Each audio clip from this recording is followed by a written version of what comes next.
Hi mga Taurus. Good morning mga Taurus. Magbibigay ako ng reading. Ito po ay sa May 16 hanggang May 31. Kalahating buwan ng May, mga Taurus. Paalaala lang na kung hindi po kayo ang tinutukoy ng aking reading, maaring ibang tao po nakapareho nyo ng zodiac sign ang tinutukoy ng aking reading, mga Taurus. Ayan, simulan na natin. Ano ang ganap sa mga Taurus sa May 16 hanggang May 31? Ganap sa mga Taurus sa May 16 hanggang May 31.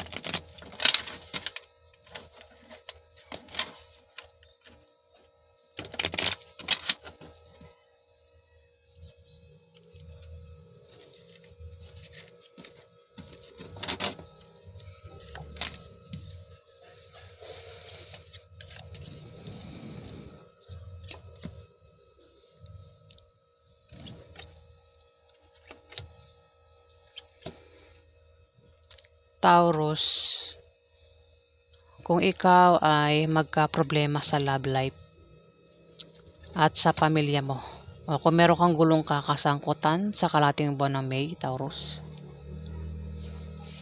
makakalis ka na dyan.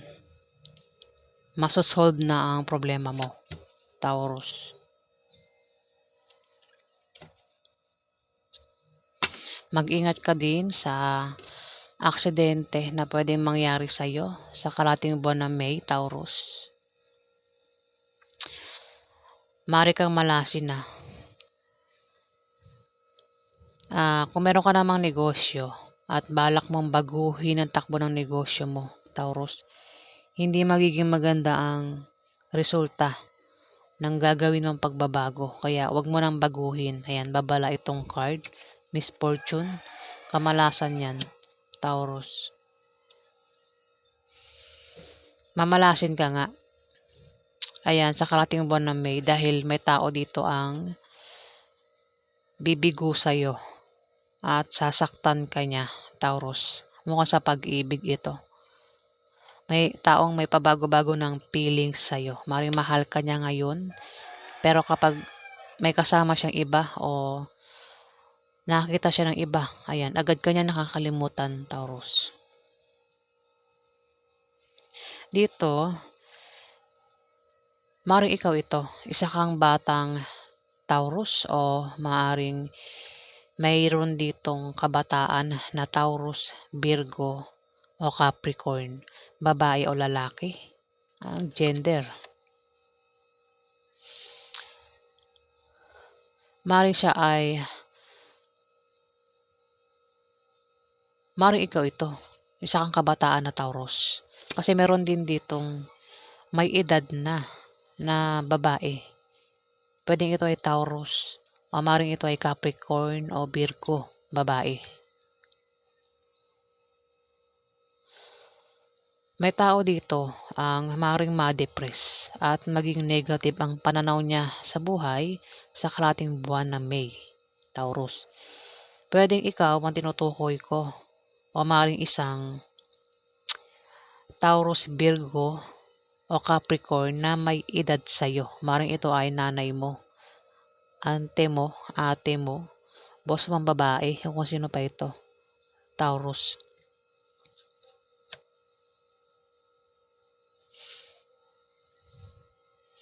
Dito, kung may magpapayo sa'yo, huwag mo na lang gawin at tanggapin dahil hindi rin magbubunga ng maganda, Taurus. Dahil yan sa meron kang attitude sa trabaho mo. At dahil din sa meron kang maling paniniwala na salungat sa direksyon ng tagumpay, Taurus. Ayan, o maaaring hindi mo rin tatanggapin o hindi mo babaliwalain mo yung payong yan. Dahil nga meron kang maling paniniwala na para sa iyo ay tama, Taurus. Maaaring magkaroon ng away na patungkol sa pera, Taurus, sa kalahating buwan ng May. At ang away ay gastusin araw-araw. Kung may anak ka, Taurus, ang pag-aawayan nyo ay gastusin sa pag-aaral ng mga anak o gastusin sa mga anak, Taurus. Pero, temporary lang yan. Masosolve din naman yan, Taurus. Dahil dito, maaari makatanggap ka ng pera sa kalahating buwan ng May. Ayan, kung 'di ba magkakaproblema ka nga sa pera, pero masosolve din naman. Ayan, dahil maaari kang magkapera, Taurus. Maaari din na ikaw ay makapag-asawa ng mayaman, o baka ikaw ay mayaman, Taurus. O baka asawa mo ay mayaman. Maaari din na ikaw ay bigyan ng pamana ng kamag-anak mo sa kalahating buwan ng May, Taurus. Try mo rin tumaya sa loto o ano pang games dahil maaari kang manalo. Maaari lang. Pero try mo pa rin. Kasi meaning yan ng card. Kung meron ka negosyo, ayan, may pag-angat sa negosyo mo sa kalahating buwan ng May, Taurus. Ikaw ay magta-travel. May pag-travel ka at ang dahilan ng pag-travel mo, Taurus, ay maaring nakabili ka ng bagong bahay o dahil sa bagong business deal, Taurus. Ayan, so yan po ang ganap sa inyo, Taurus. Alamin pa natin.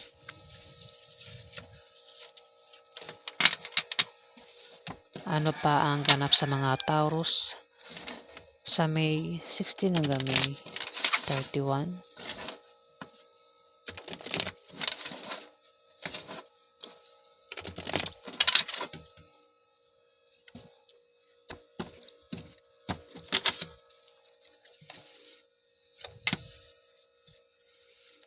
May kilala ka ba, Taurus, na Libra, Aquarius o Gemini? Bata sa'yo, babae o lalaki?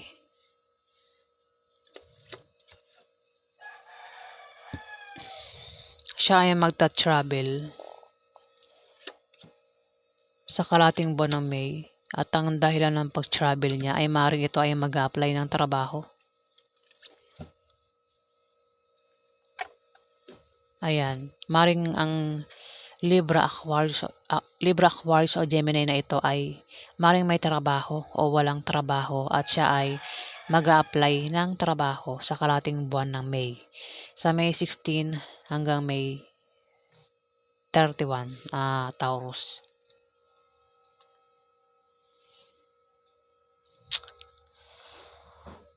Dito, magkakaroon ng mabulaklak na partnership o engagement na mangyayari sa isang Libra, Aquarius o Gemini na bata sa iyo, Taurus. Pero maaari din naman ang meaning nito ay kung magka-problema ang isang Libra, Aquarius o Gemini, nandyan lang kayo na nakasuporta sa kanya at nagbibigay ng lakas loob niya, Taurus. Maring itong Jack of Spades na ito ay pwedeng anak mo, Taurus, o baka yan ay pamangkin mo. O kung sino pa yan, Taurus, na bata sa'yo. Pwedeng kapatid mo na bata sa'yo, Taurus. Ayan, nandyan lang kayo, nakasuporta sa kanya kung ano man ang ginagawa niya, Taurus. Dito, may darating sa'yo na masamang balita na ipag-aalala mo, ayan, Taurus. Masamang balita yan at hindi ko na babanggitin kung ano yun. Kung ano man yung darating sa'yo, ayan, masamang balita. Sige. Dahil sumunod ang Four of Clubs. Masamang balita. Mukhang malalaman mo na may manloloko dito eh. May manloloko rito. Ayan o, Four of Clubs. Maring may malaman kang masamang balita sa isang Scorpio, Pisces o Cancer na babae. O siya yung may malalamang balita. Ikaw na bahalang umano i-reverse mo o hindi. Taurus. Na ang tao ito, kung ikaw yan, kung may malaman kang masamang balita na patungkol sa isang Scorpio, Pisces o Cancer, maring malaman mo na siya ay naloko o niloko sa pera o sa pag-ibig, Taurus. O baka malaman mo na ikaw ay niloloko ng isang Scorpio, Pisces o Cancer na ito, Taurus. Baka yan ay karelasyon mo, Taurus. Baka yan ay asawa mo o girlfriend mo. Ayan, jowa mo ba, Taurus. At malaman mo na ikaw ay niloloko niya sa kalating buwan ng May, Taurus. Ayan, sa May 16 to May 31.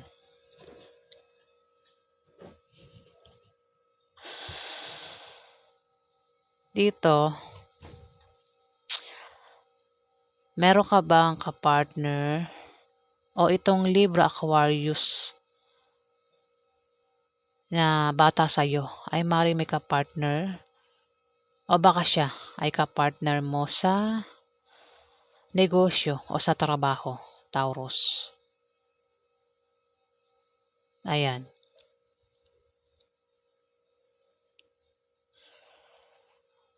Maring magkagusto ito sa'yo.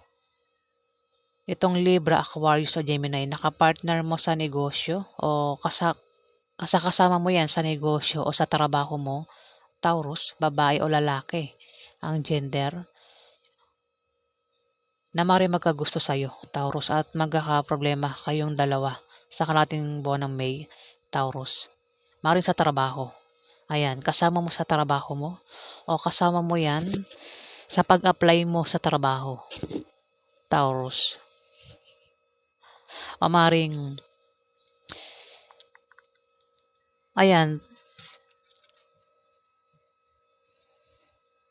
kasi may tao dito ang mag-apply. Pwedeng ikaw o isang Libra, Aquarius o Gemini na bata sa iyo. At sa iyong pagbabiyahe ay may sisibol na pag-ibig na maring makilala mo, Taurus. At maring isang Libra, Aquarius o Gemini yan.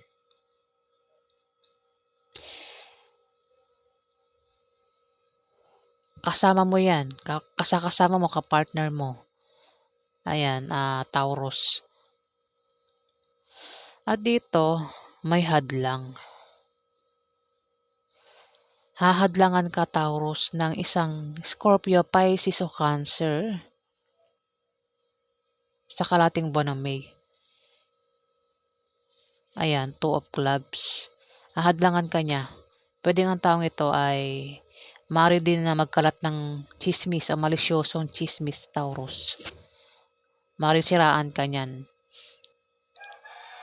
O maaari ang taong ito ay naiinggit sa iyo dahil sa tagumpay na nakakamtan mo sa trabaho mo o sa negosyo mo, Taurus. Hadlang yan. Hindi ko alam kung kaano-ano mo ito. Baka nga ito ay karelasyon mo. Baka ex mo, Taurus. Baka jowa mo nga, Taurus. O baka jowa mo naging ex mo na sa ngayon, Taurus.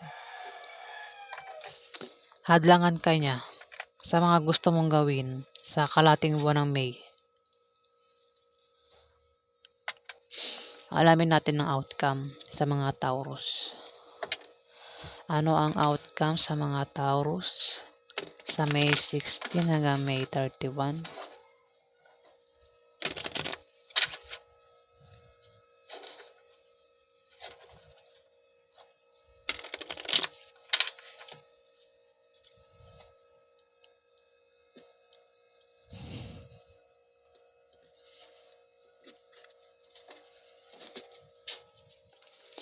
Ano po ang outcome sa mga Taurus? Pwede rin naman na yan ay kapitbahay mo. O kung sino pa yan na Scorpio, Pisces o Cancer, Taurus. Baka yan naman ay nanay mo, ate mo, ante mo, Taurus.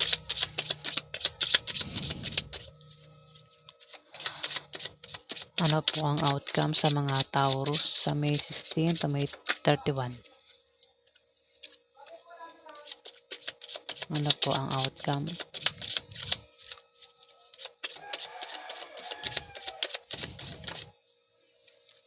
Apat.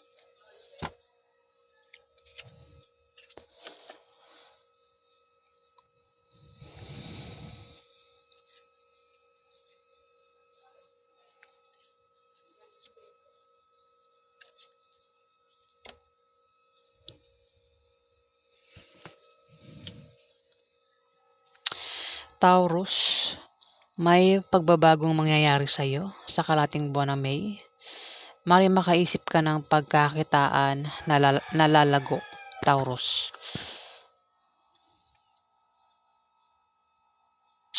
Maaaring magbalak kang magtayo ng negosyo kung wala kang negosyo, Taurus, at ikaw ay magtatagumpay. Maaari din naman na may negosyo ka na at nagbabalak ka uling magtayo ng negosyo, Taurus. Ganon din sa trabaho mo. Kung wala kang negosyo pero may trabaho ka, ayan, maaari kang ma-promote o maaari gumanda ang posisyon mo sa trabaho, Taurus.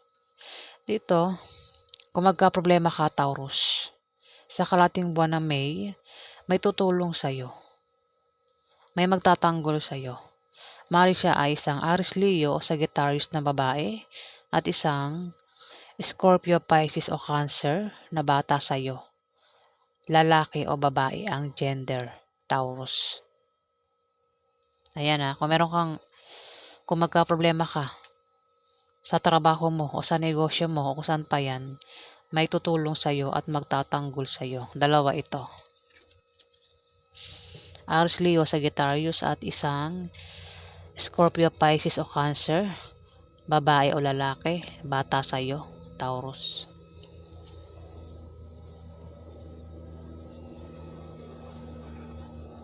So, yan po ang ganap sa inyo, mga Taurus. Ayan, maraming salamat po sa mga nag-like, nag-comment, at nag-subscribe. Sa hindi pa po nakapag-subscribe, paki-click na lang po ang subscribe button, mga Taurus. Ayan, maraming salamat po guys.